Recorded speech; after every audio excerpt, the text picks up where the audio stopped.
大家好，我是何登。今天讲一讲这个疾病啊。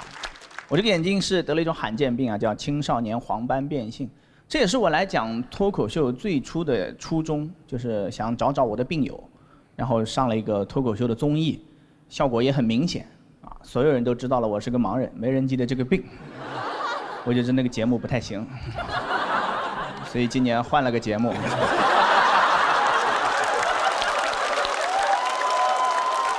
今年完了，要是还是不行的话，就再换一个节目啊，去新说唱。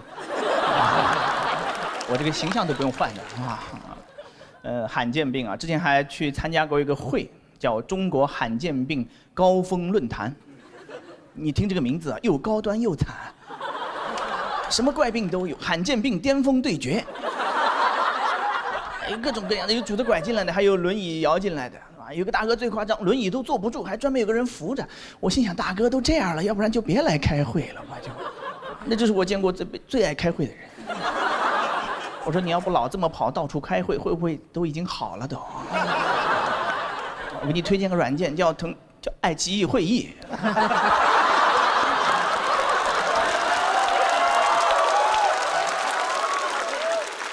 我这个病显得就有点太轻了，你们理解吗？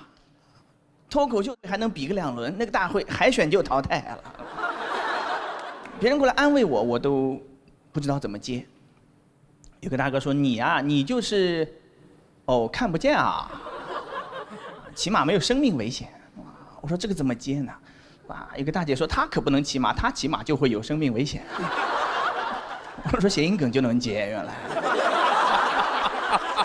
你就会发现大家都可以开玩笑，那个地方应该是中国，地域笑话浓度最高的地方。地狱到什么程度呢？但凡有个笑话我没憋住，我觉得这个眼睛一辈子都不可能治好了。跟大姐聊了2句，发现老乡，啊，我说加个微信吧，保持联系，过年回家请你吃饭。大姐说你现在就请，到过年不一定还能看到我。我说不好意思，不知道这么严重。但是说不是，我是怕你那个太严重了，是吧？就在那个地方，我这个病就显得有点微不足道了啊。但在生活中就受到了很多这种格外的重视。去年有一回，在重庆坐飞机，送我去大哥，开错航站楼了。他也不瞎啊，他就是脑子不太行。那开着车，你跟他聊2句的，就错过一个路口。到那时候发现错了，我说完了，肯定赶不上了。大哥还安慰我：“你放心，我们重庆有小飞侠，可以直接把迟到的乘客一直送到登机口。”我说：“就20分钟了，还得开过去，一会儿还得安检。小飞这回得来个小叮当才能赶上。”掏出任意门一开，哇，直接进机舱了。大哥说：“你都有任意门了，你另头开在上海不就完了？”又错过一个路口。我说：“你要是个哑巴，这会儿我已经到上海了。”到那登机口的时候只剩5分钟了，然后到那柜台值机柜台只剩5分钟了，工作人员很生气，说怎么这会儿才来，现在来肯定赶不上了呀。我刚想解释，大哥说他是个盲人，那工作人员一下就紧张了。你们见过人死机吗？不是那种卡住不动的死机，是中毒了疯狂弹窗那种死机。盲人，你就知道他应该有一条标准的流程，但是他没怎么用过。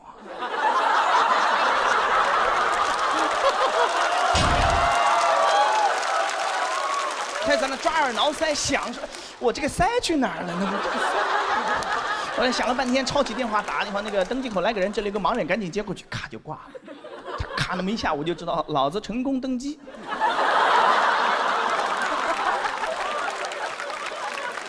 后来把这个事情讲给朋友听啊，朋友说：“那你这不算是钻空子吗？”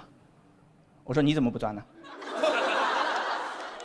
空子不就在那儿吗？就。”你是没看见吗？再说我也不钻空子，我这不掉空子里了吗？还有一次也是类似这种情况，还是在机场安检排队，人太多了，我挑了半天，挑了个最少的队啊，排过去。有工作人员先生，对不起，这里是老弱病残通道。我心想，那不就是我的通道？我还打正着，哇！我说我是个盲人，他愣住了，我知道他大概死机了。他愣了得一秒多钟，他说那你把你那个登机牌给我看一下。我心想，不是应该看我的残疾证吗？没有怀疑我的视力，怀疑我的消费能力。查登机牌干嘛？坐飞机还能逃票呢，还能排上了。那天也是我第一次走老弱病残通道。那天学会一个道理：为什么老弱病残专门要一个通道？因为他们真的太慢了。我以为钻了个空子，结果被空子硬空了20分钟。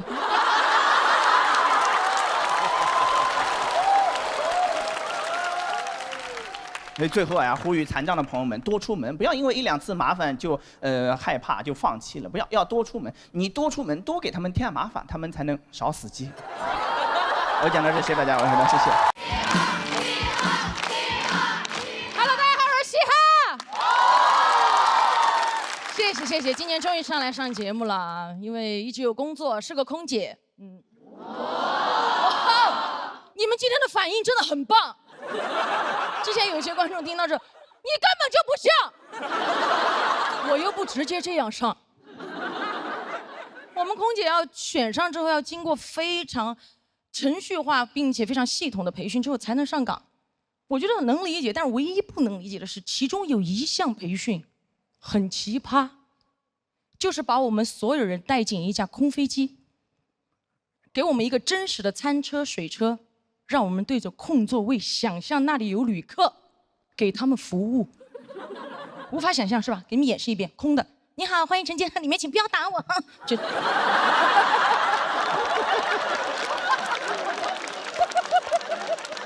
想象嘛，而且还要考试，所以考试当天我就发得很快。我说老师，我发完了。老师看着我说，你怎么这么快就发完了？你同学才发2排，你怎么这么快就发完了？我看着一脸认真的我的老师和我这边的空座位，我说我这边的旅客他们都不要。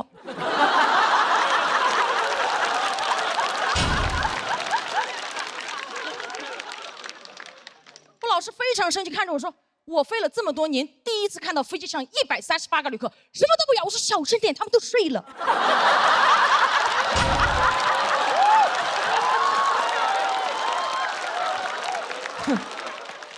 模拟？你怎么模拟？当我真的上飞机工作之后，我发现有些问题真的模拟不了。你不要说旅客的行为了，我连我同事的行为都模拟不了。有一次飞行，我和我同事一起给旅客发水，他一不小心把水洒在了旅客身上，当时情况非常紧急，我看了他一眼，他突然开始假装飞机颠簸。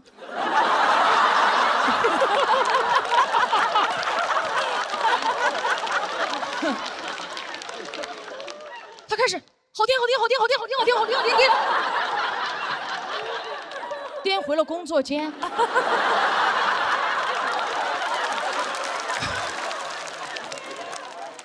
当时那个旅客端着杯子看着我，我看着越颠越远的同事。我那个旅客问我，到底谁在颠？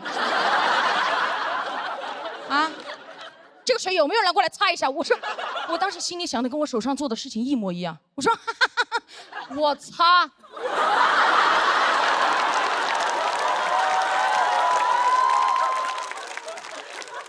真的很多东西是模拟不了的，一旦跟人挂钩，人是很复杂的，对吧？模拟不了。有一次，一个旅客上飞机，自己的耳机坏掉了，找我要飞机上的耳机。但是因为飞机上耳机的插孔跟他的手机插孔不匹配，而跟我大发雷霆。我给他报纸杂志他都不要，他一把给我摔开，他夹着机票指着我的脸说，我今天上飞机就是专门来听歌的，听不了歌我就投诉。他这句话简直给我当头一棒，当当。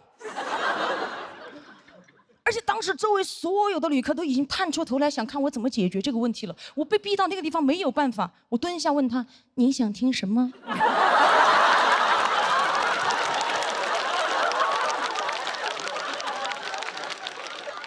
我给您唱。他说铿锵玫瑰，我说我不会。他投诉一切美好只是昨日沉醉。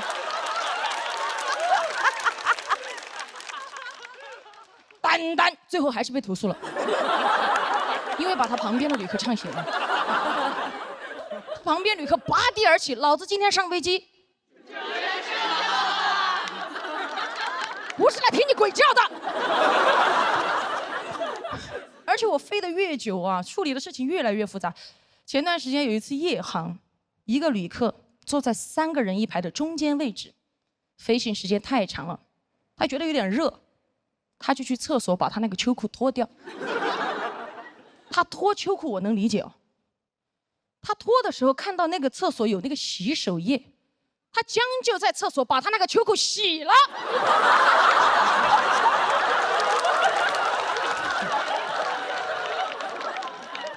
他该不会觉得飞机颠簸可以把他那个裤子甩干吧？洗完他拧得半干啊，他偷偷出来，悄悄地走到自己那一排。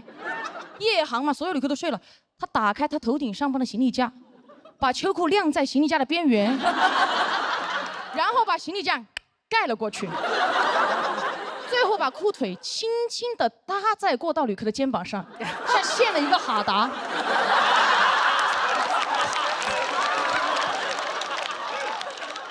而做完这一切，他发现过道旅客并没有醒，他悄悄地跨过他，回到了自己的座位上。他以为这一切没有人看见，可是靠窗的旅客看到了。我这样说，大家是不是有点科幻，有点想象不出来这个场景？我们看向气氛组的老师，就类似于郭麒麟把他的秋裤洗了之后，晾在了杨天真的头上。杨天真醒的时候被滴醒了，发现一身都是水，把空姐叫过来说是谁的秋裤。当时空姐目瞪口呆，杨天真怒发冲冠，郭麒麟默不作声。这条秋裤无人认领，但是当时马东站起来揭发了郭麒麟。郭麒麟反手一巴掌：“你是奇葩吗？什么都说。”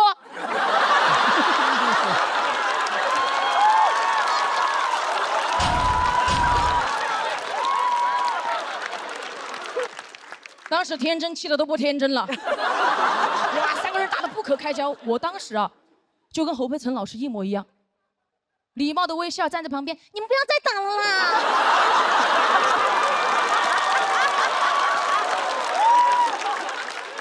怎么办？好害怕。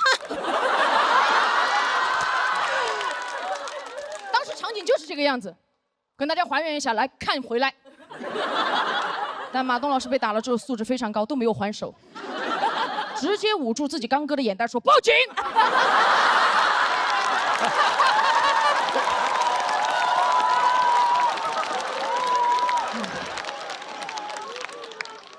最后就报警了嘛。报完警我就准备去把那个秋裤收下来，但杨天真老师制止了我，他说我要保护案发现场。我尊重，所以这条秋裤就这样飘荡着在客舱落地了。落地后，警察上来也没有想到，我的飞机上3个人因为一条秋裤打了起来。他把我叫过去，你作为一个乘务长，这么简单的问题解决不了吗？哪个要你就给哪个呀。我说有没有可能是哪个都不要呢？说完，我带着警察进客舱，我说来。一进去，我们2个就看见3个人扯着2条裤腿打得咚哧打哧噼里啪啦的，事态已经无法控制了。警察很快把这群秋裤子乐队带走了。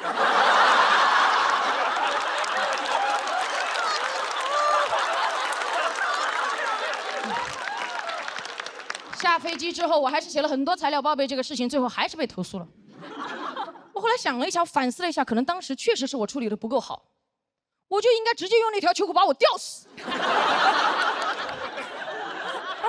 最后我发现，其实工作这么多年来遇到的事情，从来都没有按照所谓的模拟过来发生。我做再多的准备，突发事件依旧会不断的刷新我的人生难度。但是我总结出一个经验：只要我勇敢面对，付出真心，我就一定能获得真心的投诉。所以希望大家多谅解他人，少晾条秋裤。谢谢大家，嘻哈。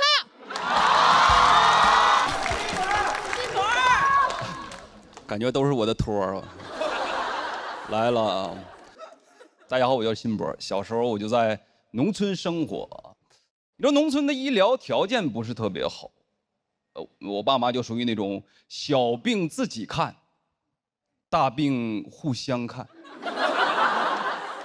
新型家庭合作医疗。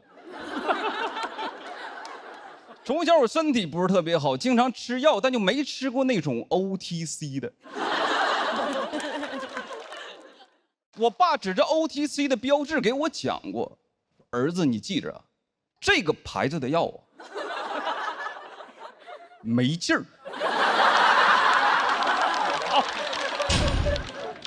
就是我能得什么病，主要取决于他们听说过什么病。在我理解，这就是听诊。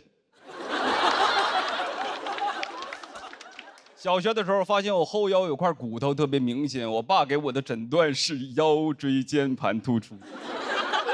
科普一下，这个病的发病期是19岁到50岁之间，那年我7岁。每天都给我按，朝我的突出部猛攻。有朋友问你爸就这么胡来，你妈也不管。我爸负责按，我妈负责按着我。我甚至在想，小的时候走丢了，警察问我爸：“哎，你儿子有什么特别明显的体貌特征吗？”要不说你们当不了我爸。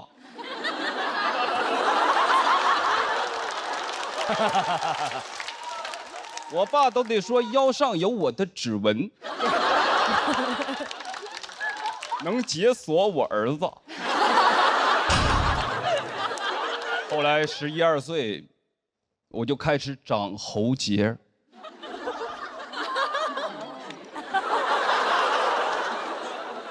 有点害怕，这能按死我吧？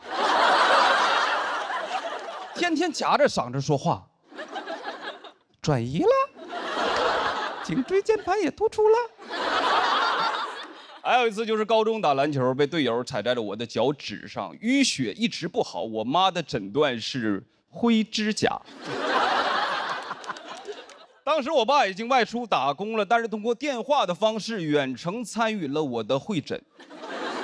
2位专家的意见高度一致，确诊真菌感染，就开始了我长达18年的漫漫指甲路。听说那个5%盐酸阿莫罗芬有效果，吃了半个月让我停掉了。说儿子，我发现这个好像是个外用药。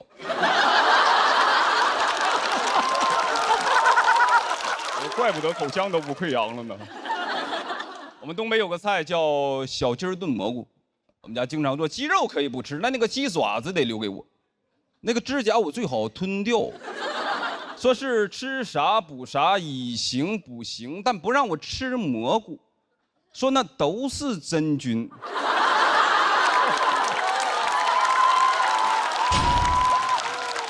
按照这个说法，我特别心疼云南人民。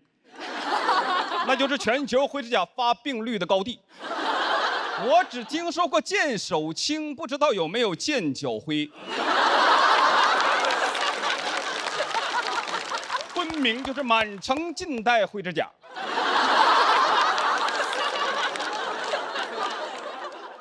这么多年，我心里一直有疑问，就我虽然得了灰指甲，但我始终都没有传染俩。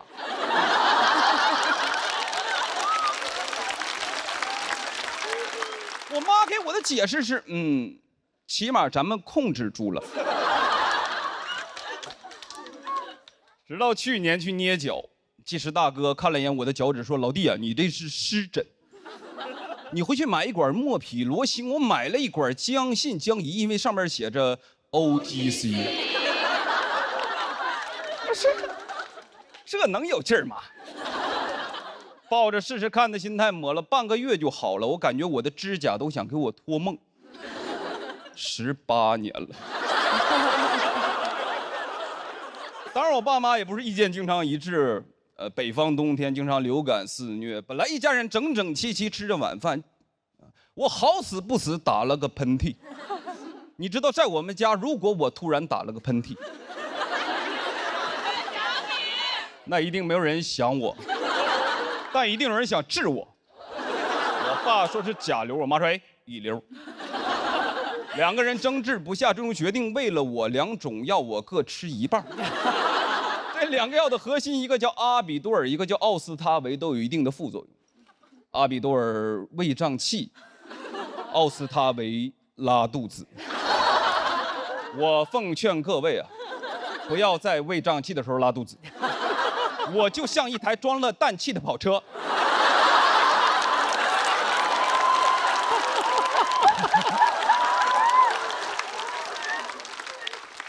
我爸决定送我去医院，因为他发现我的瞳孔开始有点涣散。说我太爷走的时候就这种眼神。医生建议打青霉素，我爸说：“哎，我儿子必须用最好的药，头孢，打上就退烧，不打就高烧，反反复复1个多月，我才肺炎。”拍了片子说我的肺上有阴影，我说怎么不拍拍心里啊？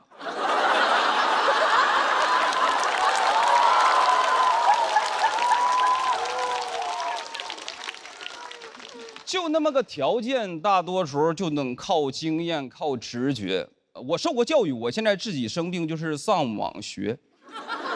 啊，我们不看病就是我们家的遗传病，我们家也算是2代行医。不过这几年，我爸妈通过短视频这些中老年科研平台，学到了很多新的医学理论，发现对我有诸多误诊。经常喝点酒就会跟我道歉，说儿子会不会埋怨爸爸？我说怎么可能呢，对吧？你们含辛茹苦把我养大，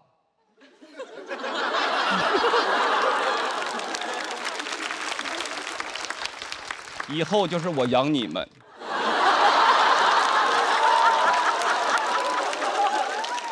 爸，你可要保重好身体呀，咱家的好日子都在后边呢。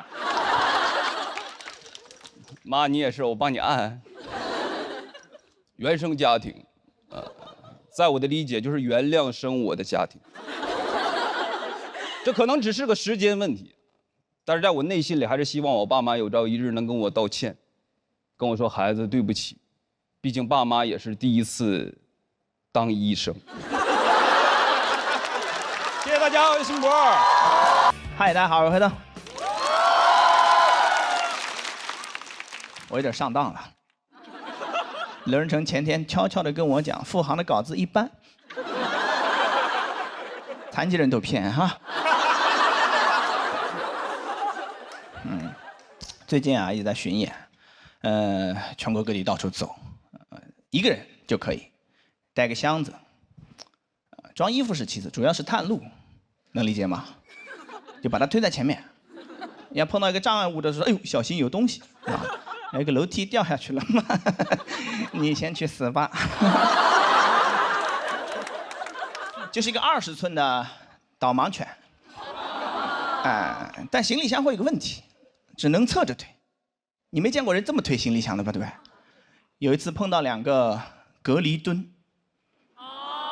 那个狗东西自己完美的穿了过去。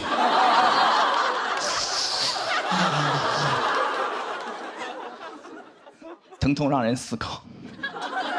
我从那天开始想，有什么东西能替代行李箱，能推在正面的东西有吗？婴儿车。但婴儿车也会有个问题，你要推个空车的话，会不会显得有点变态呢？对吧？我说要不买个洋娃娃，不行，更变态。还是买了一个刚需是吧？你得用啊，对吧？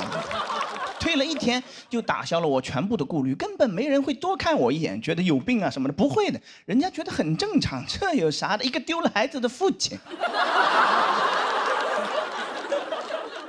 所以后来去陌生的地方就会推着婴儿车探路。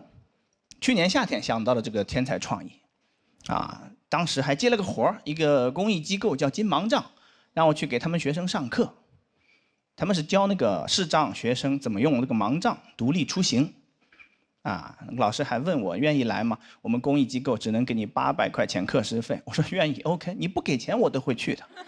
这个活儿太好了，这是每一个打工人的梦中情活了。你们可能不知道，给盲人上课他不用做 PPT。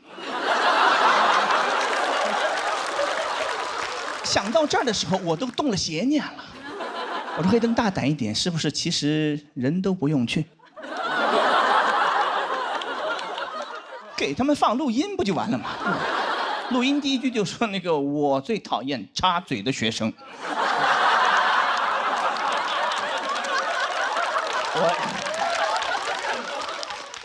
我也是第一次一下接触到这么多视障人士啊，也不太 get 到这个度啊边界在哪里啊。我觉得你站在台上人模狗样的讲话，你不得捯饬一下自己嘛，对不对？不对，我到现场才反应过来，不对，捯饬啥呀？没人看你呀。早上还琢磨着穿什么衣服合适，不穿都合适。那个老师约好了，说到校门口来接我，华东师范大学。一到校门口，是吧？没人，那么残疾人也骗，是吧？打电话，他说你在校门口左边还是右边呀？我说我在左边。他说那你到右边来，我在右边等你。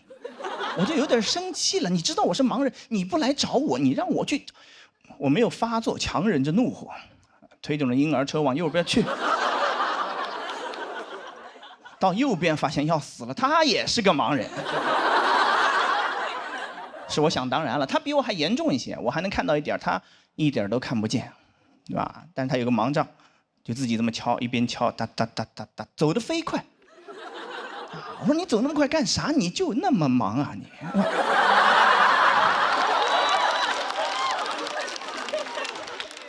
哎，他真的，他有可能是全中国走路最快的盲人了。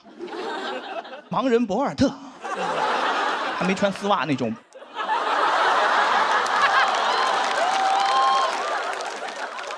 但是，怎么说呢？华师大上课嘛，老师怕他出事儿什么的，还专门给他配了个小助理在旁边照顾一下。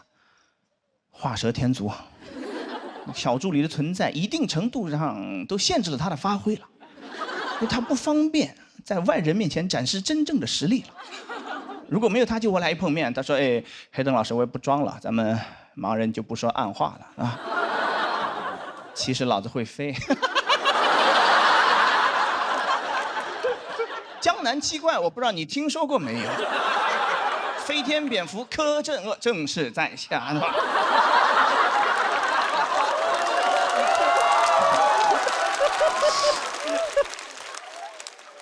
到了教室之后，有20多个学生，就是去年夏天刚考上大学的那种视障学生，分2种情况，一种是就是还能有一点残余的视力，跟大家考的是同一个卷子，他可以带个放大镜进去考，就贴得很近，写得很慢，啊，也很厉害。去年有一个南京的考生考了641分，他那个鼻子都快碰到那个卷子了，是吧？600多分，200分是闻出来的。啊，学数学、学法学，什么专业都有。另外一种呢，基本上就是上的盲校，没什么视力了。这个相对来说选择就很有限了。就2种，第一种是按摩推拿，没想到吧？盲人上了大学学的还是按摩推拿啊！千军万马过独木桥，过去一摸，椎间盘突出。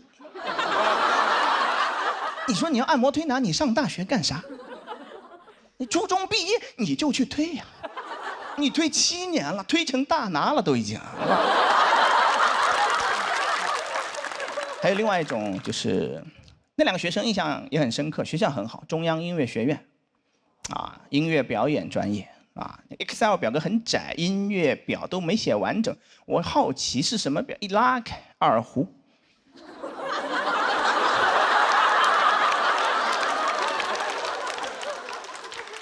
就看到二胡那一瞬间，我都扇自己。我说你刚才到底在期待什么？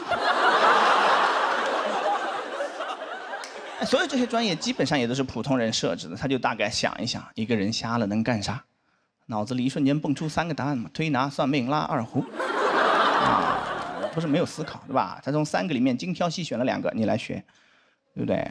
推拿、二胡，那有没有可能算命是最挣钱的呢，大哥？他们完全不了解，是吧？我这个段子说实话讲了很久了，啊，但是我中途一直没有觉得有什么问题。有一次讲到这儿，有个观众从黑暗中悠悠地传来一句，他说：“那我们学的专业，我们也不喜欢。”一瞬间感觉被雷劈了，我太狭隘了。这不是盲人面对的问题，所有人都在面对同样的问题。谁的人生不是在摸黑前进？人家只会告诉你，你该咋，对不对？你好好学习，将来上个好大学什么的，是吧？从小就要学，是吧？什么算，他看见了，他看见了。不会在乎你愿不愿意，你想不想？你只有自己亲自去迈出这一步之后，你才会知道走错了。那真是个噩耗，是吧？所以我觉得我的分享也不会教会他们什么东西，对吧？他们人生还得自己去迈。但我有一点是确定的，我那天给20个盲人种草了婴儿车。我说我分享就到这儿吧，你们还有什么问题？问出来第一个问题说老师链接推给我们一下。我讲到这儿，谢谢大家。嗨，大家好，我是黑灯。准备好进入黑灯的世界了吗？那关了吧，看见是吧？哎，朋友们，遇到过那种情况吗？坐高铁，一上车发现你的座被别人给占了，挺常见的，对不对？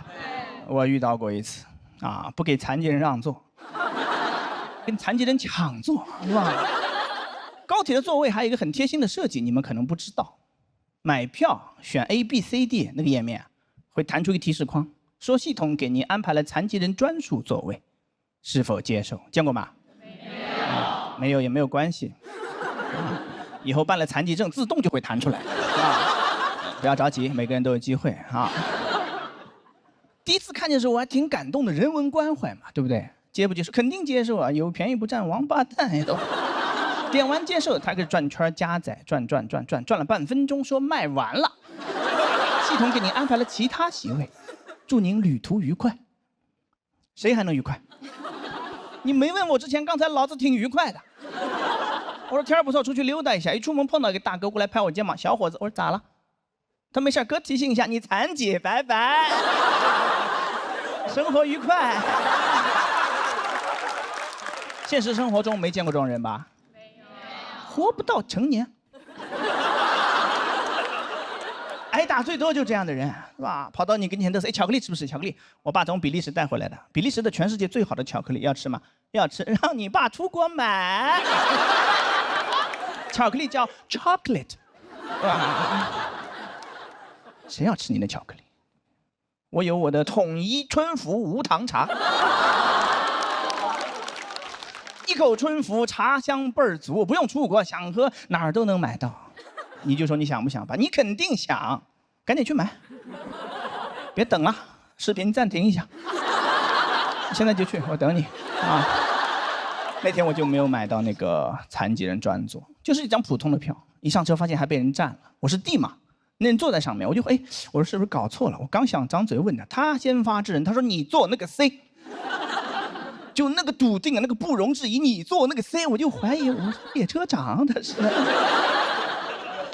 人？凭什么命令我呢？对不对？你跟我商量一下，不用真商量，有那个意思，语气到位了就能接受。你能坐那个 C 吗，小伙子？能。你坐那个 C 就不能了。但这都是事后复盘。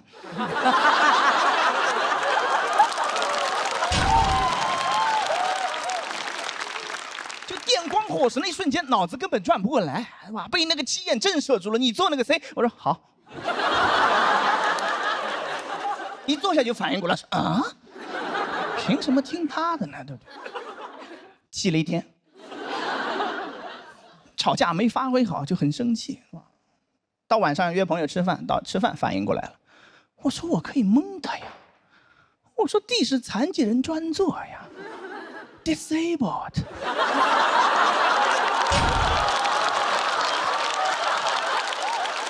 应该坐在地上了。哦，下次再遇到这种，我就跟他掰头，我说你自己滚到 C 上面去，我就要做我的 D。D 是残疾人缩写，上过初中的人都了解。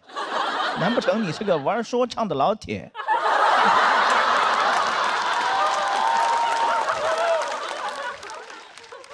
我那朋友说，残疾人缩写那不就 C 吗？慈安残，你做了 C 没问题。思安残，脑子又没转过来，是吧？我说照你这逻辑，我坐 B 也可以啊 ，blind 坐在 B 上面也非常合适，是吧？他说让你做 A 也能做，我说 A 怎么也能做？他说大家看你第一反应就是哎残疾人来坐。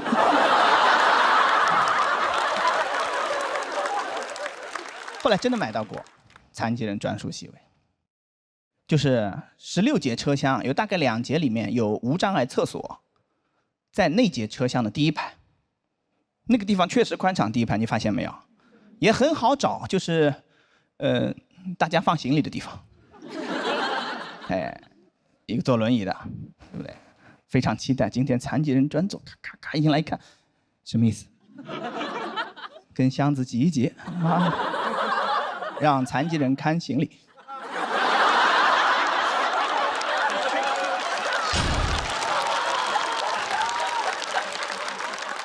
不怕他偷啊，确实是吧？他偷了他拿不走啊。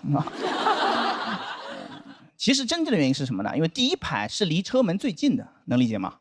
行动不便，一进来就到了，这个确实很合理。但是卖票那个页面上的问题，那个弹窗到现在没改，5、6年了，一行代码就解决问题了。你把这2个步骤的顺序前后换一换，你别上来就舔着脸就问你说，哎，要不要？要不要？要不要？你先回家翻一翻你库存，你找一找我还有没有就。有你再出来卖啊，对不对？没了，小嘴巴就闭起来，是吧？你说微信群里的红包抢完了，是不是就应该把它撤回去？点击详情，谁想看谁抢了多少钱？我没抢到，我就不想知道了，对吧？体验很差，真的啊！祝你旅途愉快。祝的一般都是你没有的东西。祝你旅途愉快，说明他也知道我生气了，他不在乎，我就去投诉了。第一步身份验证就卡住了，他要我在6张图片里面找向日葵。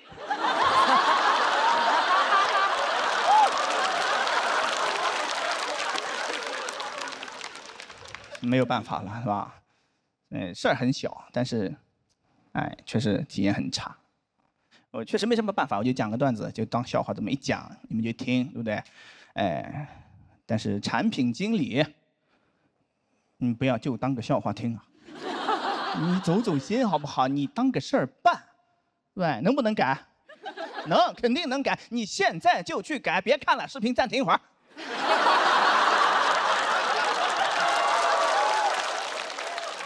你不改，我会一直盯着你。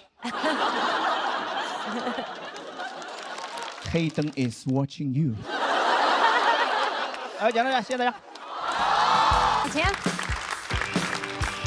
好。嗨，大家好，我是何登。别人笑我太疯癫，我笑他人看不穿，啊，我选这个有点疯癫了，因为我就是最看不穿的那个。主要是靠听来获取资讯啊，听得有点疯癫了。啊，因为没法选择，你能理解吗？看的话，你有个眼皮不想看，你闭上；这没有耳皮就闭不起来。什么来了都得听着，是吧？我现在一出门就觉得太吵了，有时候一进商场脑子就炸了。A35，A35，A35，外婆叫你回家吃饭啦。这是你们听到的，我这个耳朵楼上楼下好几层都能听到。就是 A35B21，外婆太23，鱼叫你回家，外婆太2了。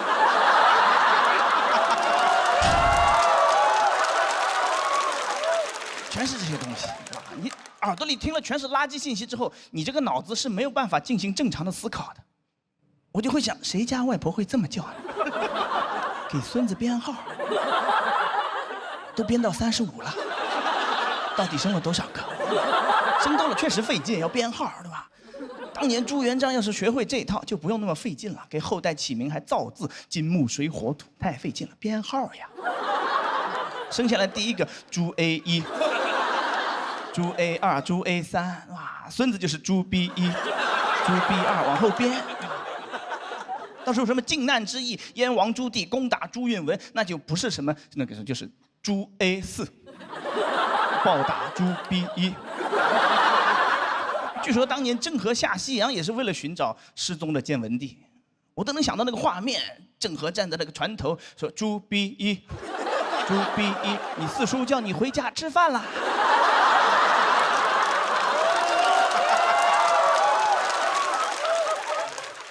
地铁上也很吵，地铁的扶梯有那种感应广播，站上去一个人就播一遍。乘坐扶梯请站稳扶好，注意脚下安全，不要玩手机，文明乘坐电梯。推婴儿车、携带大件行李、行动不便的旅客，请走无障碍电梯。你去看吧，大部分人一站上去，第一件事就是开始掏手机，起不到任何提醒的作用。推婴儿车的旅客听到这句，你都做到一半了。你说这个妈妈要是100%遵纪守法，她怎么办？她说要不然把车扔掉还是？婴儿说你傻呀，你拉呀，推不让，拉可以呀。行动不便的旅客瘸着个腿，好不容易走到这儿，说不让坐啊。我觉得他设计的时候根本就考虑到没有人会听的，他觉得没有人会听，他就开始胡说八道，是吧？上海地铁里面有一个全世界最愚蠢的广播，人民广场共有19个出入口，16号口通往叮咚买菜，谁要去那儿买菜？他不是把菜送到家门口吗？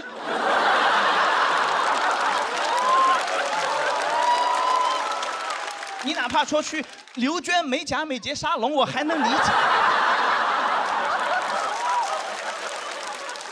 听出来了吗？已经疯了，根本不在乎上海以外的观众了。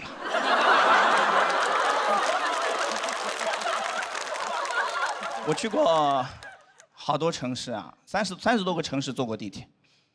最聒噪的地铁，你们知道在哪儿吗？南京。每到一站，换一批不同的角色，每人出来提醒你一句不同的内容。省中医院提醒你，省知识产权局提醒你，省药监局提醒你，连个野生动物王国还要出来提醒你。最搞笑的就是药监局，省药监局提醒你严格药品监管，守护百姓健康。我说这不是百姓提醒你的话吗？这不是。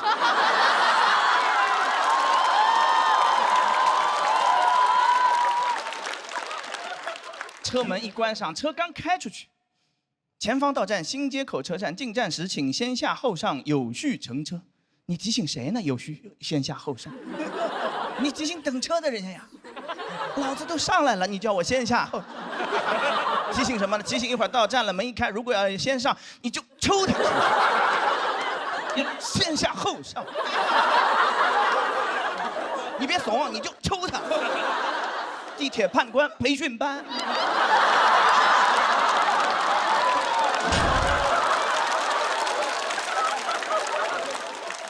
某某某品牌眼镜提醒你，乘坐地铁请站稳扶好。谁不知道呢？我好不容易找一座，他提醒我站稳扶好。就盲人全神贯注在那听广播，生怕坐过站。他会不会就是只是提醒盲人？他觉得盲人不知道要站稳扶好。他是不是觉得门一关，盲人开始翻跟头了？开始。难怪还有一条禁止乞讨慢，一看来也是点我。我讲到这，谢谢大家。哎，大家好，我是何正。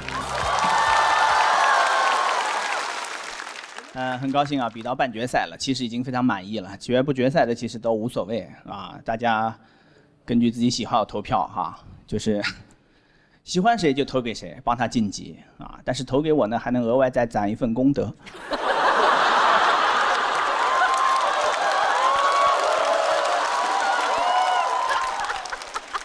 投完这一票，你2024年助残 KPI 都完成了。下次在地铁口碰到那要饭的，你就理直气壮，你说去你的！老子给黑灯投过票。屏幕前的也可以参与啊，把黑灯冠军打在公屏上就可以了。2013年啊，去了一趟西藏，啊，当时就觉得视力在逐渐下降，我说要不然趁现在还能看到一点，赶紧去看看，对吧？当时呢，跟朋友合伙开了一个户外用品店，黄了，啊，把店就关了，分了分，我分到了1万块钱和66双登山鞋。我说就这1万块钱，我就花了它，开心开心，随便花，家里人也不可能再说什么了，我都瞎了，我花你们点钱怎么了？冲动嘛，青春就是燃烧一把。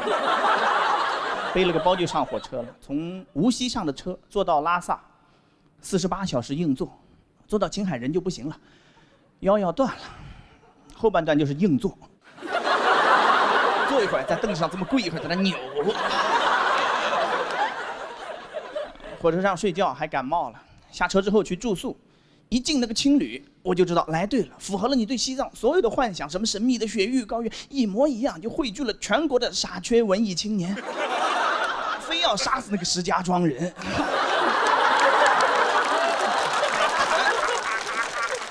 我第一次听到这首歌我都震惊了，我说杀人就这么唱也太狂野了。我就跟他们去唱歌喝酒，那老板也很热情，说今天酒我请客，随便喝不要钱。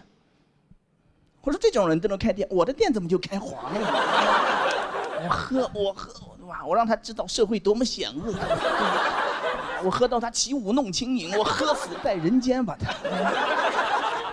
喝酒唱歌搞到凌晨2点多，回去躺到床上就发现不对，发烧了，多少度我是不知道，但脉搏数了140几。要这么烧下去，当天晚上青春就烧完了，吃不消啊，谁能这么燃呢？哇！想办法赶紧爬起来，物理降温，我去洗了个冷水澡，3分钟之后又复燃了，坚持到天亮，赶紧去医院。大夫其实一看差不多就懂了，典型的高反症状，但是他还很谨慎，还详细的问我说：“你感冒了？我听你声音。”我说：“对的。”他说：“什么时候来的？”我说：“昨天晚上10点钟才下火车。”他说：“喝酒了没？”我说：“喝了。”他说：“洗澡？”我说：“也洗过了。”他说：“那你来找我是什么意思？你后悔了是不是？突然不想死了？你要这么玩，那不就自杀吗？那不就是？上高原3大禁忌：千万不能感冒，1星期之内不能喝酒，不能洗澡。我不到4个钟头就干完了。”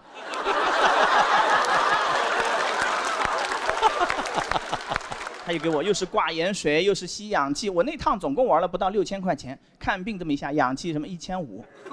你吸上之后头就不疼了，烧也退下去了。回去之后，青旅的人一天没见到我，说你白天干什么去了？神神秘秘的一个人。我说神什么？我差点死了，搞反了，挂盐水1500，捡回1条命，是吧？他们说贵了，贵了就是我这条命1500都不值。人家自驾撞死一头牦牛赔了8000。他说你不懂，拉萨街上走几百米就有一个岗亭，里面都备着氧气瓶的，你随便溜达就行。看一岗亭，咔往那地上一躺，没有3秒钟，里面工作人员抱着氧气瓶冲出来，摁在你脸上吸，那个1毛钱都不要。我说不要脸的人先享受世界。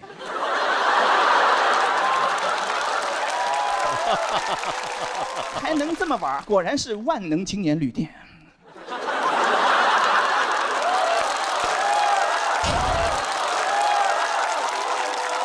住过吗？青旅，上下铺那种，6人间、8人间，对吧？我住了个28人间。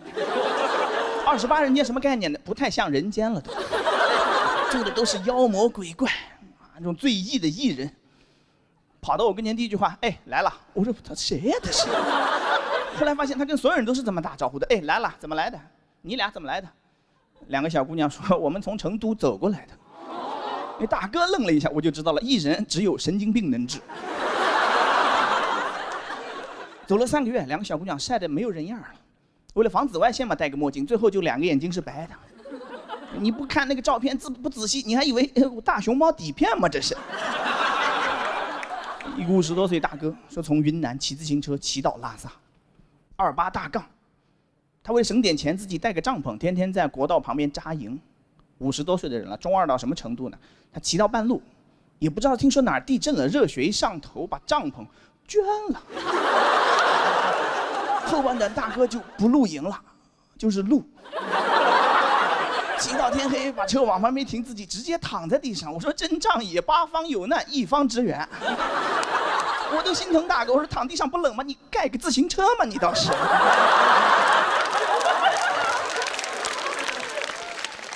我在旁边听他们聊，我都不好意思插嘴，因为我毕竟是坐火车去的。后来听到一个大姐，他们还问我说，那个，哎，你怎么一直不说话？你怎么来的？我说你要问的话呢，我算是跪过来的。他们说这个是信仰的力量。后来是听到一个大姐，她说她是坐飞机过去的。我感觉刚才我还跪在那儿呢，噌一下就站起来了。她把狗也带上了。他说出去玩10几天，把狗关在家里，狗肯定会抑郁的。一个快乐小狗活着要是不快乐，那和做人还有什么区别？打个包把狗托运了过去，同一趟飞机一下来之后，连人带狗一起高反了。我也是那天才知道，哦，狗也会高反。他在机场里面买了个一次性的氧气瓶，就这么人一口，狗一口，人一口，狗一口啊，勉强保住2条命，一条是狗命，另外一条不是，就他说那怎么办呢？还是让他抑郁吧。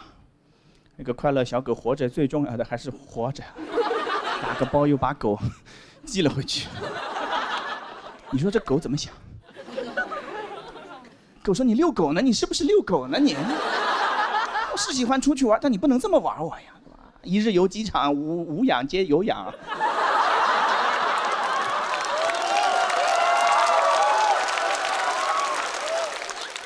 听了这么多之后，后半程彻底就骚动了，因为那些普通的旅游项目根本满足不了我了。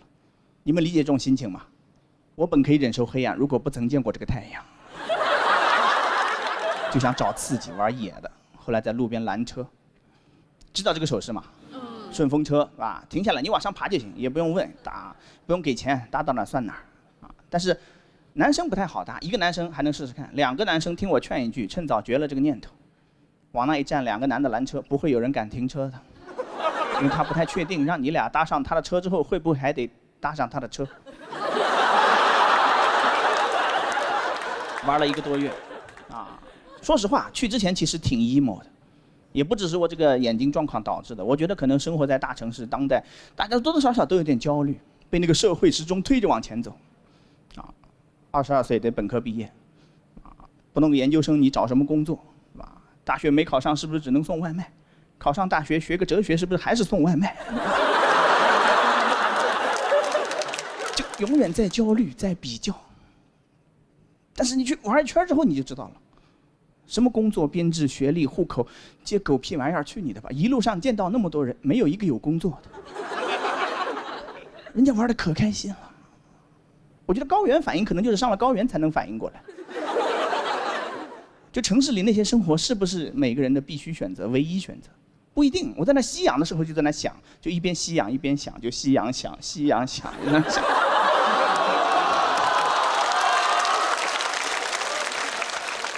人家根本就没有工作，玩得这么开心。我说会不会做人最重要的就是要没有工作呢？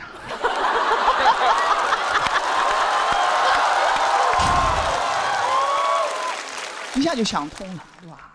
就心态就彻底放平了，就可以回家，接着找工作。大家好，我是黑灯。有修电梯这个钱，不把路修平，也不知道为什么，是吧？反正最后一期了嘛，随便说了就，对吧？播也播到现在了，我也收到了一些评论，有一条说黑灯还是挺好笑的，但始终没有跳出盲人这个身份。怎么跳出呢？对不对？你给我治好了，我给你跳，好吧？你给我治好了，我给你撑杆跳，好吧？老是盲人视角，盲人我能有个视角就很不错了，就。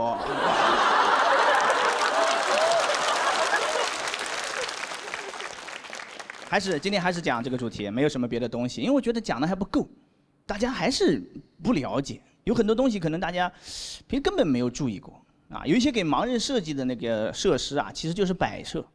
给你们举个例子，地铁的楼梯扶手上面有盲纹，有人见过吗？没有。见过的鼓个掌，我看一下有几个。啊，可能不到1/5。你想想看，盲人怎么能摸到它？你们都没见过。盲人要摸到它得多好的眼睛，你想想看。OK， 就算能摸到，那么第2个问题来了，写的是啥？有一个交通报的记者告诉我的，他统计了40几个有地铁的城市，大概分2种。第一种写的小心台阶，你不是探索到发现是个台阶，你在靠边扶的扶手吗？一摸有字，哎呦，小心台阶。可是你没发现台阶，你是摔到那个扶手上，然后，哎呦，小心台阶。你写小心台阶跟写了扶手2个字有什么区别？一摸扶手，一摸铁的。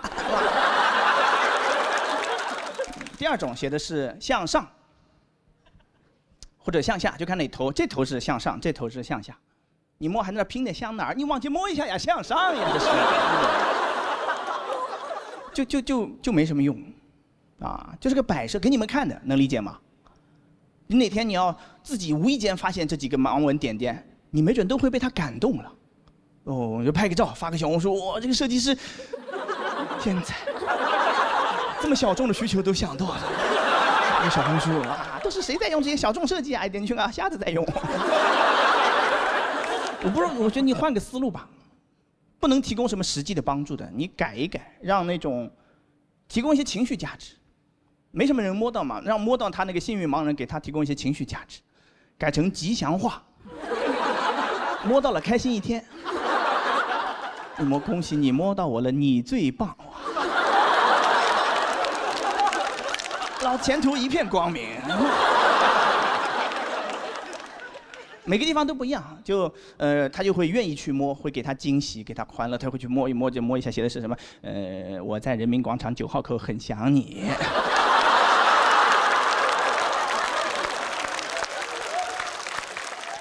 还有一个也是类似的，这个应该都见过，那个也是在地铁里，盲道，这个见过吧？有没有发现它的规律？没有规律，每个站铺的都不一样。有的地方大概是沿着那个2排屏蔽门嘛，2条盲道，唰，几百米，不知道要去哪儿。从头铺到尾，你干啥？铺到车头干啥？让瞎子去开车是不是？还有那种铺到头的给连起来了，盲道闭环了，瞎子在里面能玩1天。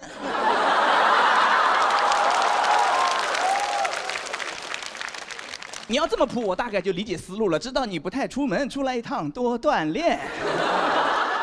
也有动过脑子的，我7月份去有一个地方演出啊，碰到了一个站台，他把盲人导到那个直梯下到站台，再把盲人导去无障碍车厢，就是有一个车厢就没有座，你就是轮椅待那个地方都见过对吧？无障碍车厢让轮椅去 ，OK， 让盲人去干啥？能给他提供什么帮助？对不对？忘词了。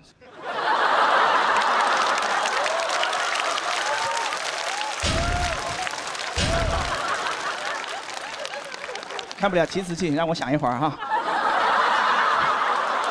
他没有提词器的。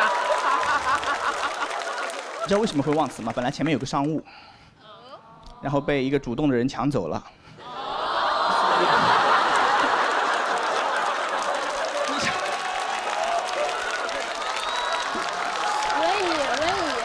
哦，为什么？哦，你们假装我还记得哈。轮椅去呢 ？OK， 让盲人去干啥？能给他提供什么帮助？对不对？为什么非要他们待在一块儿？聋子、瞎子、瘸子、傻子，说是要给老弱病残孕让座，结果把残障人士导到没有座的车厢。谁给瞎子让座？就轮椅有个座算是。说你们别看了，别看了，我不坐了，你坐吧。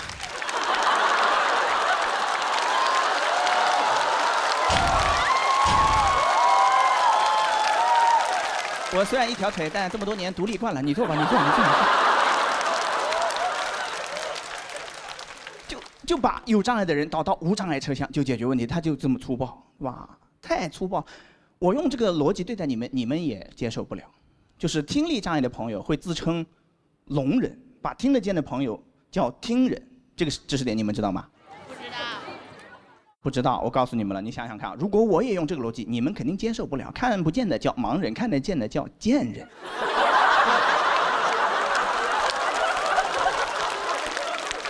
接受吗，贱人们？接受吗？接受吗？不能这样，你得具体分析啊，对不对？啊，所以我觉得这些东西啊，这些盲人设施就应该让盲人自己来弄。我之前其实已经阴阳过一回了，我说盲道修成这样，不会是盲人自己修的吧？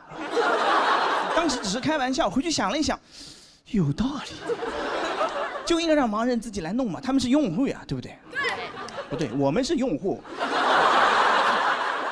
再修不好，也不能怪别人了，是吧？我再上一次为盲道生气是去年11左右，看到一个热搜，说有个地方在修不锈钢的盲道。不锈钢下完雨之后跟溜冰没有任何区别，就这么爱吃，路上都是虾滑。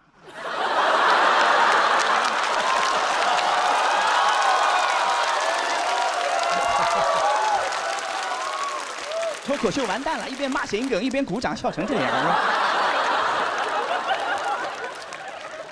当然，个人的力量要做这个事情肯定是不行的。我们要成立一个机构来推动这个宏大的工程，对吧？反正不能交给其他机构，他们很难和残疾人真正的共情。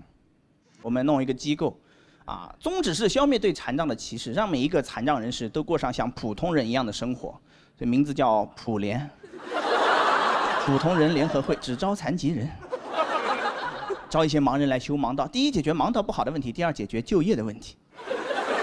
是会铺的慢一些，但你不要催他就好了。修好了你又不走，你着什么急呢你？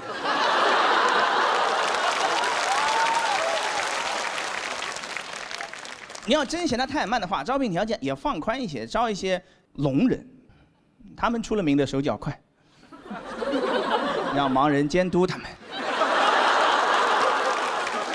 这个工作关系就非常和谐了，都不会闹矛盾。你想想看哈，架都吵不起来。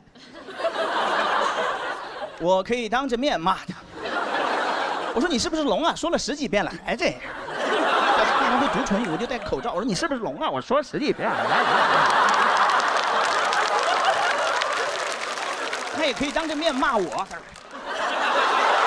骂3天3夜，骂到3更半夜，骂出腱鞘炎。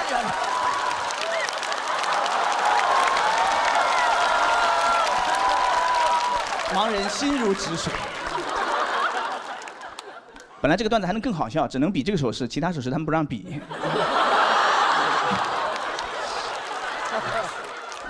决赛还是有点紧张，能看出来，对吧？我刚才还担心呢，我说哎呦，都是强手如云，比什么呢？他们说你就讲这个段子，我说那就不怕了。什么小鹿小罗，你就往后挪一挪吧，你就。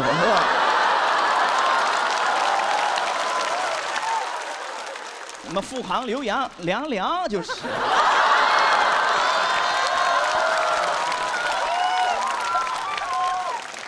等我们那个所有盲道都修完之后呢，你想想看，为了纪念这一伟大工程，肯定要弄个碑，刻个碑文，就刻盲文。但是可能几千年后盲文也会破译不了嘛，对不对？也考虑到了，所以那个碑翻过来背面会再刻一个2维码。要是那会儿还扫码的话，考古学家一看到码就大为惊喜，应该是能破译了。手机一掏出来一扫，滴就2个字：石碑。我讲这儿，谢谢大家。嗨，大家好，我是何登。很高兴啊，一直比到这一轮啊，还是讲这些东西啊，我也得感谢一下教主。我。真的不是要挂他什么的，就是我最早开始讲脱口秀的时候，其实也写什么租房啊，什么乱七八糟的各种段子。然后有一次听了教主的播客，他说我要有这个病，我先写他2个专场，所以我写了好多这个东西啊。而且我觉得也感谢大家吧，大家能听进去，不会烦我。我身份也特殊一些，我以前能看见，现在变成了一个盲人。我感觉我现在就站在那根线上，就一脚跨一边。一个擦边，你知道吧？这个黑暗、光明沟通2界的使者，一个阴阳人，一个老阴阳人啊。接着阴阳哈，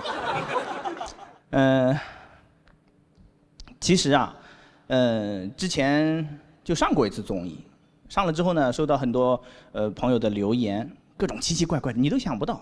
问的最多一条说你能看见留言吗？这是最多的一条。最奇怪一条说你上厕所怎么判断擦干净了没有？你管我怎么判断呢？我自然有我的判断，也没人过来判断一下我的判断呀，对不对？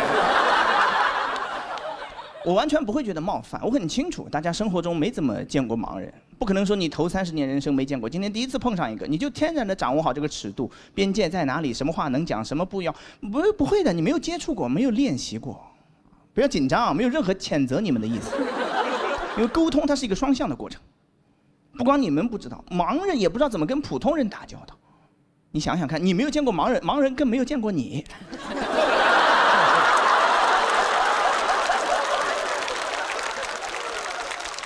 有8700万残障人士，16个人里面就有一个，有概念吗？上学的时候每个班上得有3个，没见过吧？因为从小就处于一种完全隔绝的状态，在特殊学校、盲校、聋哑学校，还有一些城市的盲校叫启明学校。我能理解你是一种美好的祝愿，但是你考虑过他的感受吗？对不对？你说我开个肿瘤医院，我敢叫长寿医院吗？所以我觉得大家对盲人的了解可能都没有对恐龙的多。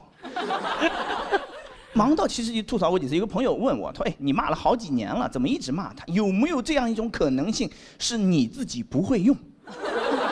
你是半路才瞎的，你都没上过启明学校。”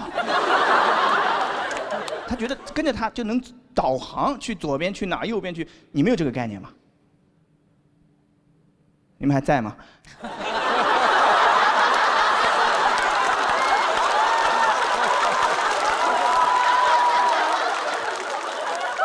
不要这么沉重，说了不会骂你们的是吧？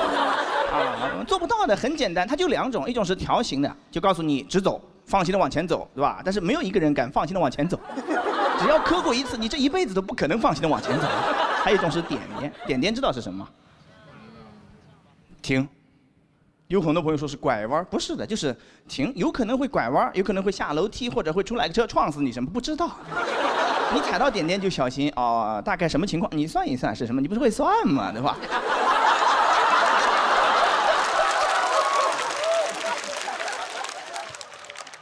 我觉得盲道唯一还能有点用的，可能就是教育作用了，跟恐龙化石起到一样的原理，就教小朋友来，这是给盲人走的道，虽然你没有见过，但是证明存在。小朋友说为什么没见过？你不着急，你到爸爸这个岁数，腰椎间盘突出，你去按摩就见到了，全是。啊，前2天有个新闻，不知道你们看到没有？就是马斯克那个脑机接口的公司，开发了一个芯片，就连到大脑上，就可以让盲人恢复视力。有看到过这个那个吗？有。啊，估计能弄出来，让过个10几年之后，没准实现了之后，所有的盲人都被治愈了，也算是消灭了盲人吧。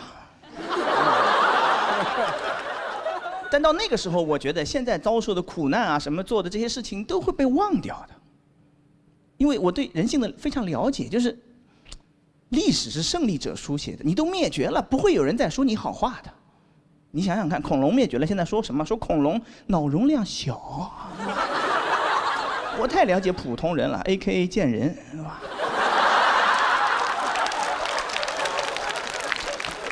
所以我觉得啊，要记住这一切的话，可能还是得参考恐龙，像恐龙乐园一样，我们也盖一个盲人主题乐园，让你不要忘记历史，同时享受快乐。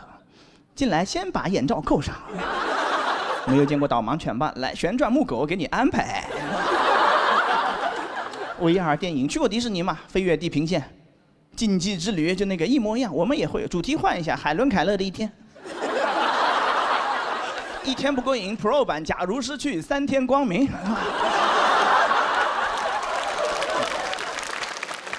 随便玩，花车巡游，连花都不要，瞎车巡游，一直玩到天黑。最后一个项目大家都知道，那个砰砰烟花，传说烟花升到最高点绽放的一瞬间，和你的爱人亲吻拥抱，就能获得永恒的爱情。没有人能在盲人院获得永恒的爱情，没有人找到最高点。听见声音再亲就来不及了。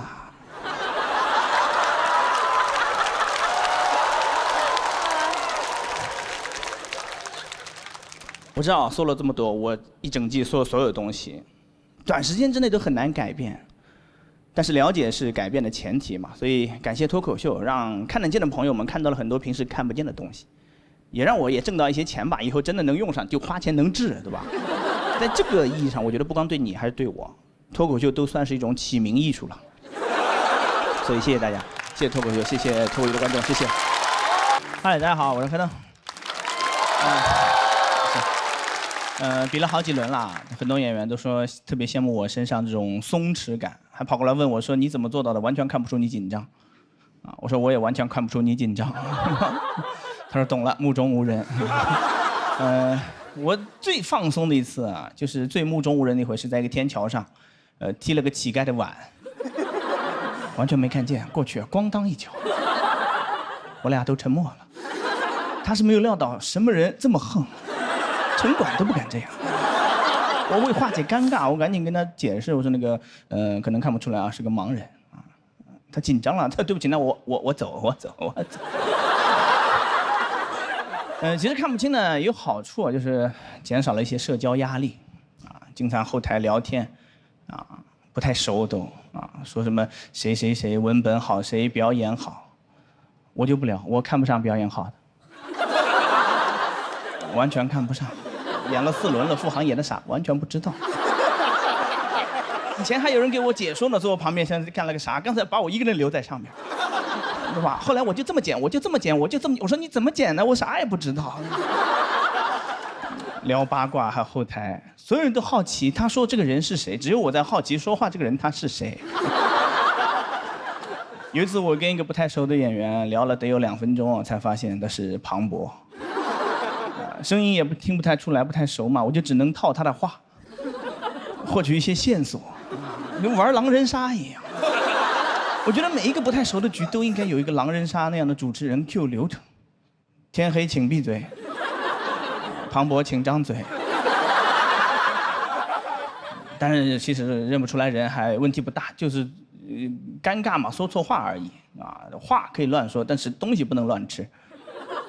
有一次后台点外卖。我刚好接了个电话，我说你们不用等我，每样给我留点就行。回来之后都吃完了，我说那自己来吧，每个尝点啊，鱼香肉丝啊，宫保鸡丁，麻辣烟头。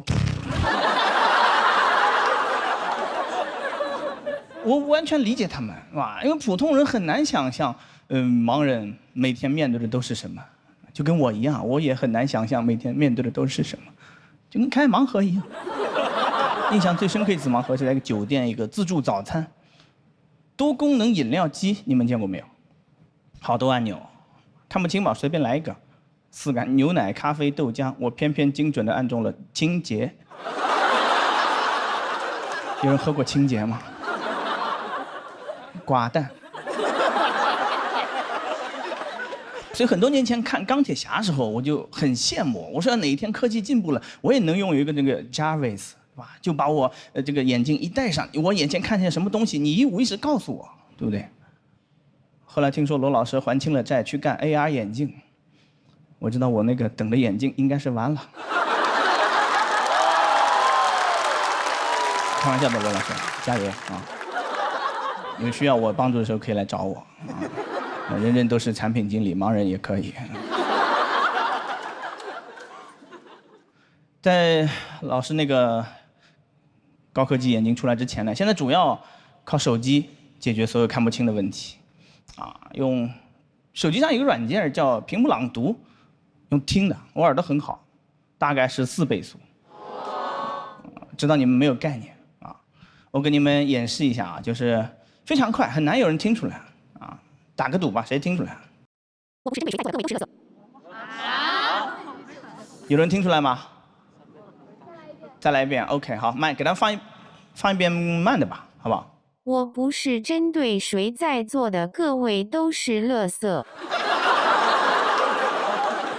这个技巧叫目中无人，非常快啊！但是这么快的速度，你们能想象吗？有时候效率会非常的低。你见过评论区发哈哈哈，发一屏幕那种？手机到这儿就疯了。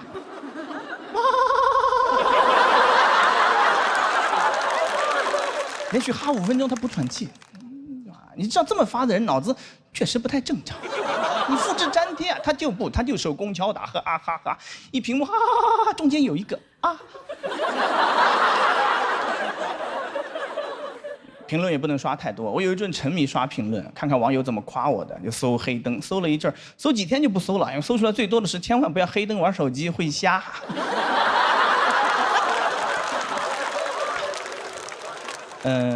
其实啊，很多有这种辅助功能，其实虽然每一样都还不太完善，但是配合在一起，盲人做的事情还挺多的，有很多工作可以做。我有一次面试，我跟那个 HR 说视力不太好，放大了那个可以。他说那把公司最大的显示器给你，然后就去了那个公司。北京有个798，你知道吗？就在那个地方，我们公司好几面沿街的那种落地窗，游客都能进来参观。所有同事14寸笔记本，就我一个人27寸 iMac。那些游客一看就明白了，爆炸头啊，设计总监。特别怕光啊，别说这种射灯了，Word 文档一打开，一片白那个都受不了。我把颜色调反过来，黑底白字，我在那写文章啊。那个设计总监，什么总监？程序员你认不出来吗？那不是在敲代码，代码挺厉害，汉字。就讲到这，谢谢大家。嗨，大家好，我开灯。第一期啊，讲了个段子，都看了吧？那出门不太方便嘛，推了个婴儿车探探路啊，演一个丢了孩子的父亲啊，这些都是小问题，因为想到方法可以解决，很多事情解决不掉的感觉。我最近半年啊，发现我这个鼻子变好了，始料未及，真的是。代偿，听过这个词吗？简单解释一下，就是你五官有一关变差之后，其他4关都会变强，保护这个变差的一关，官官相护，就是。鼻子说你闭眼，让老子助你一臂之力。它变好之后呢，就带来一些问题。出门啊，就太敏感了。坐高铁，旁边随机出一个大哥，那种抽烟的，一身烟味儿，他不觉得自己臭，我就很折磨啊。所以，我觉得高铁、飞机上都应该单独划一片吸烟区出来，啊，肯定不能吸啊！你想得美，吸的人坐一块儿，啊，互相伤害，你别出来害别人。哇，他们可能都不觉得伤害，啊，这个大哥抽红双喜的，旁边坐了个抽华子，他说，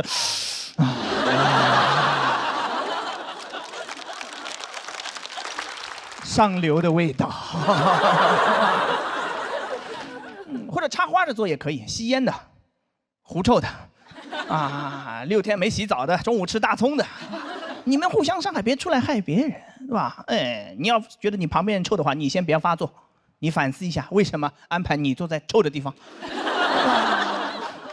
啊，这个事情就，怎么说呢？我不是对狐臭的朋友有意见啊，就他臭不死人。哇，真的是，最讨厌是烟味儿，一是臭，二有毒，三它还粘人。你发现没有？粘衣服上咋都去不掉。哎，在外面就找不到没有烟味的男厕所，那个小隔间真的神了。你只要进去再出来，再快都没用，一身烟味儿。博尔特来了也没用，出来一身烟熏妆他就出来了。这个原理就跟那个阳澄湖洗澡蟹是同一个原理。啊，随便来个螃蟹，啪嗒往阳澄湖里一掉，1秒钟之后你捞出来，它一辈子就是阳澄湖大闸蟹。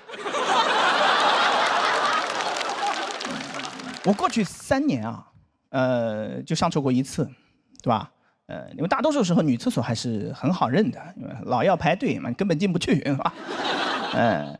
就唯一1次上到过没有味道的，在女厕所。完了，我讲乱了，我把底线讲出来了，假装没有发生过。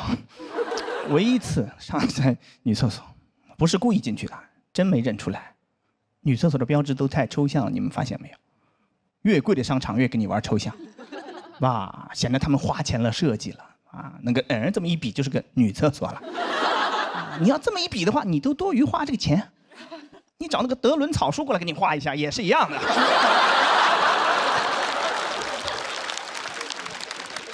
找德伦草书，你别说花钱，他给你钱，他能吧？形象一点的也有，应该都见过。烟斗、高跟鞋见过对吧？你说你要画烟斗，我不就明白了吗？女生去左边，福尔摩斯去右边，是吧？然后就上错过1次，啊！但那次一进去我就知道错了，因为我刚把那个小隔间门一关上，就听见2个高跟鞋走进来了。说完了，福尔摩斯来都解释不清楚了，现在不能发出声音了，就思考一个问题：怎么能活着走出去？后来是怎么走出去的呢？就是走出去的，有一个爆炸头，戴个墨镜，跟大妈一模一样，走出去就可以了。这就是大多数人生困局的解法。怎么走出去？你走出去就好了呀，对不对？道理每个人都懂，但很难做到啊，因为你们的自信不够盲目。我后来，找到了一个好地方，母婴室，也是误入啊！那天见了鬼了，男厕所也排队，千年等一回算是啊，我等不及了，我有点拉肚子，我灵机一动，我说我去无障碍厕所，没毛病吧，对吧？进去门一关，一回头，就有一个桌子，在这儿就可以吗？残疾人你也不能这么嚣张啊你！保洁也是人，来到门口把门一开，门上画了个奶瓶。母婴室啊，不是每个母婴室都有马桶的，但是每个母婴室都不会有烟味儿，能理解吧？因为父亲没有进去过。见过妇婴室吗？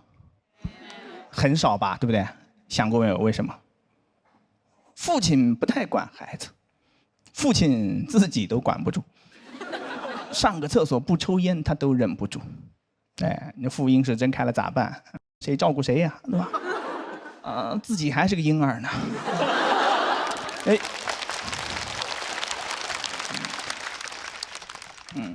你一鼓掌我就忘词了，你说咋办？节奏挺好的本来。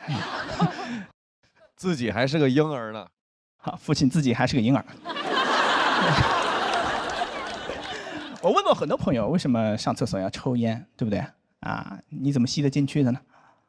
那里面味道这么复杂，我都恨不得那几分钟没有呼吸了。你怎么做到在里面享受？我说你要这么吸的话，是不是嫌烟太淡了呀？混着抽劲儿大，是不是？对不对？哎，他们给了我一个答案，一模一样。他们说这么多年已经形成条件反射，这两个动作已经死死的捆绑在一块儿了。要是不吸一点的话，完全出不来。我说是通的吗？难道啊？你听多么荒谬！条件反射，那你在外面吸的时候咋办呢？难怪餐厅都禁烟呢，我心想，是吧？母婴室其实也只去过一次，走错过，因为那次真的巨尴尬，我后来就无比注意，因为那次一出来发现是母婴室，我赶紧回头走吧，走不掉了。一个妈妈抱着孩子正要往里进呢，一看到我俩都尬住了。幸亏我脑子快，我一句话耗尽了我一生的智慧，但是化解了尴尬。我说我儿子呢？我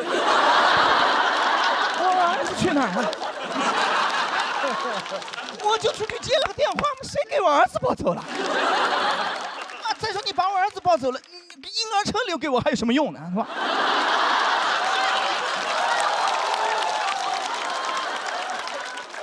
一个蓄谋已久的 callback， 提前3轮开始谋划我这个眼睛全长到心里去了。但第一轮播完，其实也本来这个段到这就结束了因为播完了嘛，有一天反馈，有个人说丢了孩子的父亲这个说法听了很不适。哎，这是一个讽刺不是真的谁有孩子丢了，对不对？所以为了照顾这种朋友的感受，我以后也不会这么说了。我要再走错母婴室再碰到人的话，我就说那个我爸呢？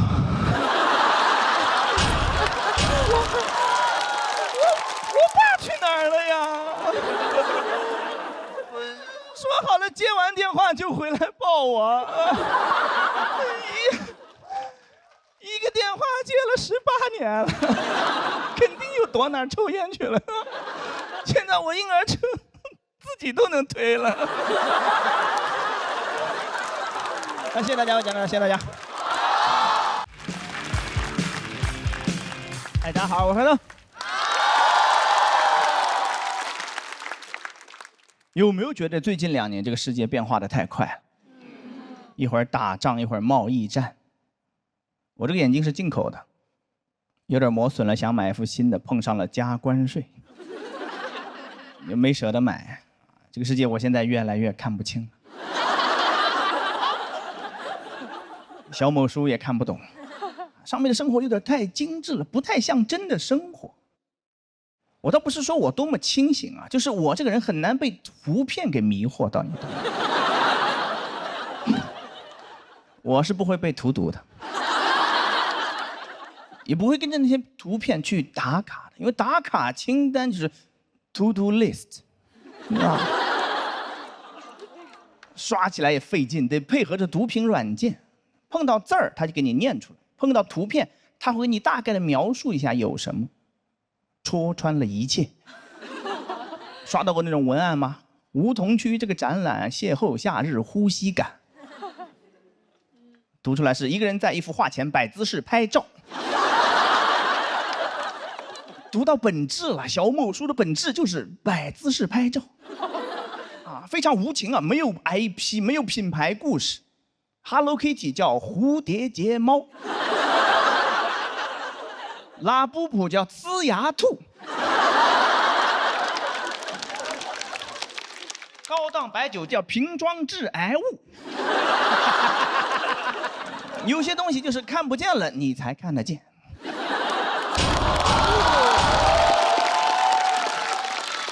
瞎子就不会盲目跟风的，我告诉你们。为什么对这个东西这么警惕呢？因为这些还算是那种包装起来的洗脑，我每天面对的是那种直接的洗脑，就感觉 U 盘直接插我脑子里了，一进电梯就来了。找工作跟老板谈，跟老板谈，跟老板谈。牙线是谁的妈妈？谁的妈妈？谁的妈妈？摔跤，摔跤，老摔跤，孩子走路老不稳太难，那稳稳鞋。我家小区电梯被那个承包了，我一出门就是摔跤，摔跤，摔跤。我一到家还是摔跤，摔跤，摔。我心想，摔跤会不会不是鞋的问题？你要不带孩子去医院瞧一瞧呢？孩子摔跤老不好，多半问题在小脑。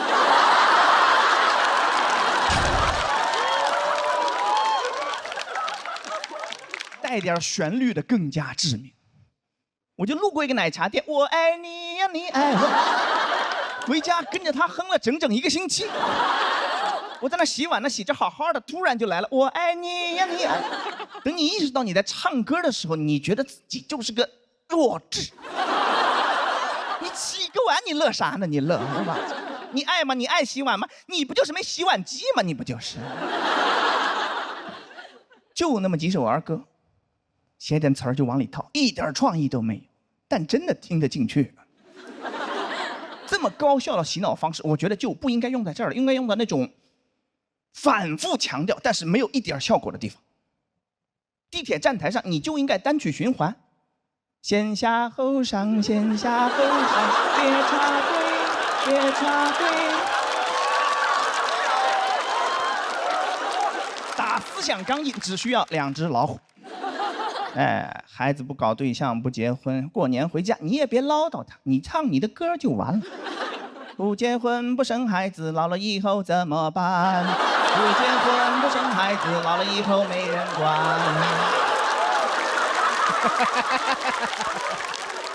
孩子年初2就回上海了，过年外卖都点不着，只能自己做饭，吃完收拾在那洗碗。洗着洗着他就来了，不结婚不生孩子，老了以后怎么办？原生家庭可以不要，思想钢印你抹不掉，是吧？信息太爆炸了，我现在有点羡慕聋人。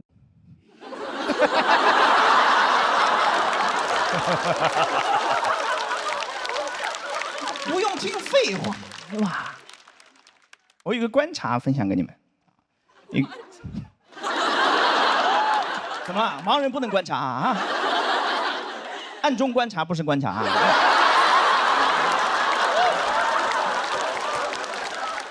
但凡有效的信息，他们都会给配上手语。留意过飞机上那个安全演示片吗？每一次对蓝天的叩问都是全新的探索，从中国到世界，不论是出发还是归来，东航伴你筑梦起航，共赴美好。这段话就没有手语。中间教你怎么使那个氧气面罩那会儿，专门花钱请了个人过来，嘎嘎嘎，他也知道什么重要。啊，安全远视片根本没人看，救聋人。一看见出来比划了，哎呦，保命的知识来了。那个片子里面内容哪天换了，你们根本不知道。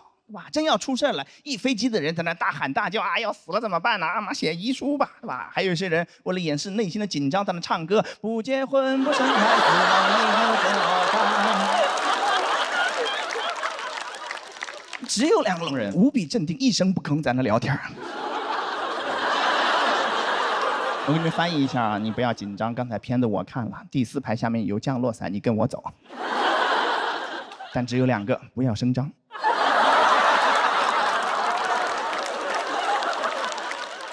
一飞机的人就我最难受，聋人只听干货，普通人玩手机，我就坐那硬听。我在垃圾里面找点干货。这个事儿告诉我们什么道理呢？就是没有配手语的信息都不重要，不用看，不会死人的。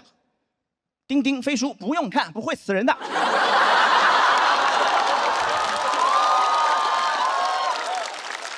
刚才这句就是干货。播的时候后期会给配手语的，你们看吧。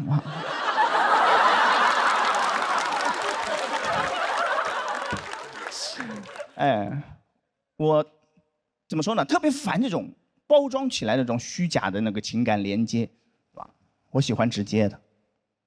演出去过80多个城市，每一个高铁出站口都有一帮大哥在那喊：打车打车，出租车正规出租车，打车打车打车打车。全国80多个城，只有一个例外，宁波。黑车黑车黑车黑车黑车黑车黑车黑车黑车黑车。啊！我第一次碰到，真的大为震撼。我想把网约车取消了，跟他走。我想看看能有多黑呢？眼前的黑是不是没有他的车黑呢？浙江人真的掌握了做生意的核心奥秘，真诚。所有人都应该学这个，对吧？别那个什么，我爱你什么甜蜜蜜，你就说柠檬水4块，如果你要隔夜的话，只要3块。哎，为什么越来越看不清这个世界呢？因为障眼法也越来越多。个体户不叫个体户，叫主理人。人来疯不叫人来疯，叫 ESGP。啊，也有叫邓超的了，是吧？还有那些喜剧综艺，嘴上说着要给你拓展喜剧的边界，边界没拓出去多少，腾出来那点地儿全给塞了广告了。喜剧的内核不是悲剧，它就是广告。啊，被资本做局了，朋友们。你以为大家上来表达什么的，就混口饭吃啊？哇，脱口秀不是冒犯的艺术，就是混饭的艺术。脱口秀我也越来越看不懂了，是吧？每个人都可以定义5分钟脱口秀，要表达，要好笑，要观点，要输出。我不太 care 这个东西，但是刷到自己的差评是真难受。说黑灯的专场挺好笑的，看完哈哈哈1个小时，出来不到10分钟全忘光了。还得是线上脱口秀好。我说啊，我干了4年了，越来越看不懂了，什么是脱口秀？什么是脱口秀？然后这会儿手指头滑到了他发的那张演出照片。读屏软件说，一个人在舞台上讲笑话。哎，我相信我的读屏软件，这个世界他最懂。但你们不同意这个观点也没有关系啊，我今天讲什么东西，你们很快就会忘记。你们只会记住不结婚不生孩子。谢谢大家，谢谢大家。大家好，我是黑灯。是一个盲人啊，你们能理解这种状态吗？盲人能看到一点点是个什么状态？就是出门问题不是太大，但是能办到残疾证，就瞎的刚刚好，理解吗？然后其实是小时候是可以的，到大学毕业那一年啊，视力从0.6掉到0.2，就1年时间，歘那么一下就掉下来了，降得太快了，不太能接受，有那种病耻感。你们听过这个词吗？就觉得生病很羞耻，就不想让人家看出来你有病，就在那演了好多年。后来回想起来就发现愚蠢，都看出来了。大概还能看到一些轮廓，像那个电梯按钮是能看到的，上面的字看不清楚，要看清楚要凑很近，要这么看。所以那会儿坐电梯是个什么状态呢？就是电梯来了，门一开，里面如果没人的话，我就自己找。我说6楼，6楼，6楼，有人在里面你就不可能这么找了，对吧？有点变态了，对吧？有人怎么办呢？换个策略，赌一把。就赌这么多人里面至少有1个人会和我同一层下，那个电梯越升越高，赌注越加越大，有好几回一直坐到了顶楼，就我和另外一个女生。你们想象一下那个电梯里恐怖的氛围，人女生坐的电梯好好的，进门一开，进来个男的往她旁边一站，啊，也没有去按那个按钮，就往那一站，戴个墨镜，弄个爆炸头，就往那一站，手机都不玩。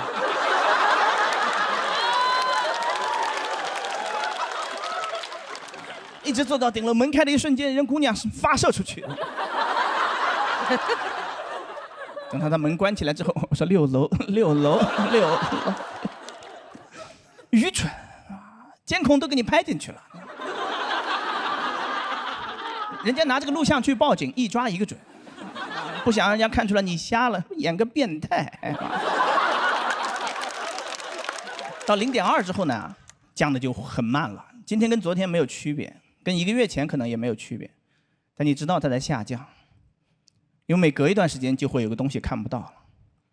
隔了半年去广州，发现那个广州塔看不到，你站这个珠江斜对面，人一下就崩溃了，说怎么广州塔看不到？旁边一个大爷说今天没开灯。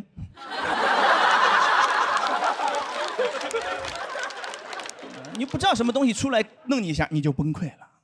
你以为越过这个山丘就好了？不会的，越过山丘还是山丘，一丘接一丘，人生短短，到底几个丘？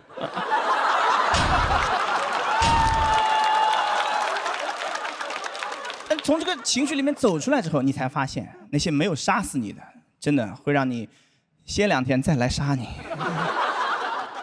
一上高铁发现座位号看不见了，就那个数字看不清了，脑子一片空白，不知道怎么办了，就在那想。今天演个啥呢？演一个无座。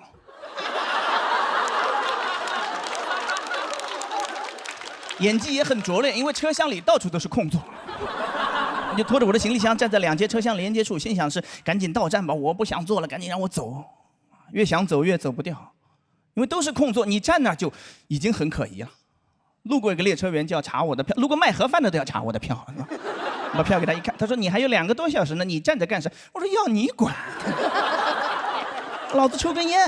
哇，他说500到2000。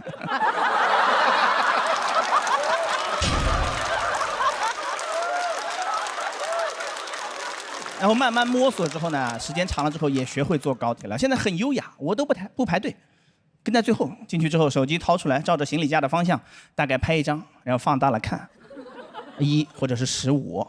然后2、3、4这么数过去就好了啊，学会了吗？这里有个知识点，重点记一下哈，只能从车尾方向那个门进去，不能从车头方向那个门进去一拍，一车人盯着你看，土鳖没坐过高铁。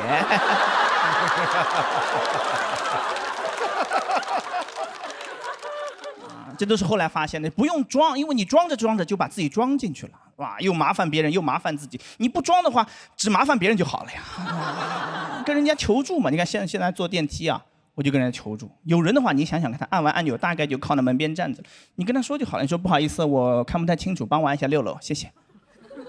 后来看不清楚我都不说了，我说6楼。